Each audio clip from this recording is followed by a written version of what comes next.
क्या आप जानते हैं कि भारत के घरों में रखा सोना अमेरिका जैसे देशों के गोल्ड रिजर्व से कई गुना ज्यादा है। जी हां, भारत के लोगों के घरों में लगभग 27,000 टन सोना रखा हुआ है। यानी कि इतना सोना कि अगर इसे बाजार में गिना जाए तो इसकी कीमत तकरीबन 3.8 ट्रिलियन डॉलर बैठती है, जो भारत की जीडीपी के लगभग 89% के बराबर है। लेकिन इसी सुनहरी तस्वीर के पीछे एक बड़ी चिंता भी छुपी हुई है, वो है गोल्ड की बढ़ती तस्करी। सोना भारत की परंपरा पर अब समस्या बन रहा है, क्योंकि भारत में सोना सिर्फ एक आभूषण नहीं बल्कि भावनाओं, परंपराओं और सुरक्षा का प्रतीक है। हर त्योहार, शादी या फिर शुभ काम में सोना खरीदना लगभग रिवाज बन चुका है। और शायद यही वजह है कि देश में गोल्ड की डिमांड कभी कम नहीं होती, चाहे इसकी कीमतें आसमान क्यों ना छू रही हों। वर्तमान में सोने के भाव 72,000 प्रति 10 ग्राम से ज्यादा ऊपर पहुंच चुके हैं। फिर भी लोग निवेश और परंपरा दोनों के लिए इसकी खरीदारी लगातार कर रहे हैं। लेकिन इस लगातार बढ़ती मांग का दूसरा पहलू भी है। देश में गोल्ड की स्मगलिंग तेजी के साथ बढ़ रही है।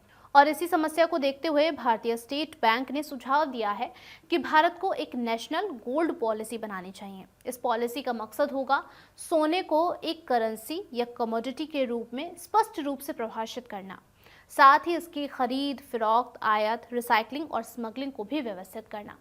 एसबीआई की रिपोर्ट के मुताबिक बात करें तो अगर ये पॉलिसी लागू होती है तो इससे कई फायदे होंगे।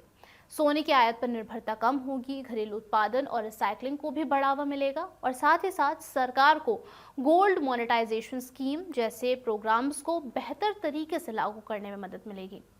फिलहाल भारत अपनी जरूरत का लगभग 86% सोना विदेश से इंपोर्ट करता है और इतना भारी आयात देश की करंट अकाउंट डेफिसिट पर दबाव डालता है। जब भी सोने की कीमतें बढ़ती हैं, रुपया कमजोर हो जाता है। इसके अलावा सोवरेन गोल्ड बॉन्ड पर भी सरकार को नुकसान झेलना पड़ता है। इस बार ही सरकार को लगभग 93,000 करोड़ का फिस्कल लॉस हुआ है। अब बात कर लेते हैं सोने से ही जुड़े सबसे गंभीर मुद्दे की, गोल्ड स्मगलिंग की। वित्तीय वर्ष 2024-25 में सरकारी एजेंसियों ने 35 केस दर्ज किए हैं, जिसमें 2.6 मैट्रिक टन अवैध सोना पकड़ा गया है। लेकिन यह तो सिर्फ वो मात्र है जो पकड़ा गया है। अगर माना जाए कि सिर्फ 10 से 20% तक ही सोना पकड़ में आता है, तो हर साल लगभग 35 टन अवैध सोना भारत में एंटर होता है, जो कुल इंपोर्ट का तकरीबन 5% हिस्सा है। ये स्मगलिंग सरकार के लिए दोहरा नुकसान है।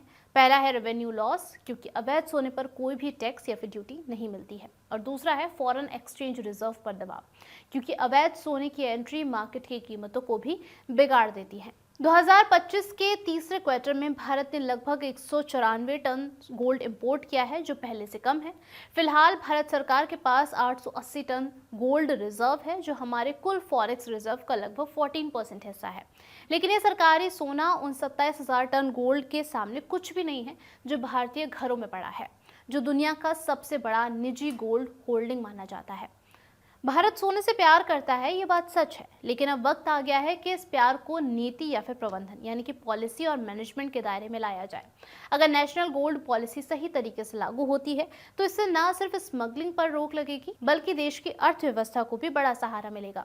आखिर में सवाल आपसे है कि क्या भारत को वाकई नेशनल गोल्ड पॉलिसी की जरूरत है, या फिर सोने को सिर्फ परंपरा की चीज ही बने रहना चाहिए? अपनी राय हमें कॉमेंट बॉक्स में जरूर बताइए और बने रहिए फाइनेंस ज्ञानी के साथ।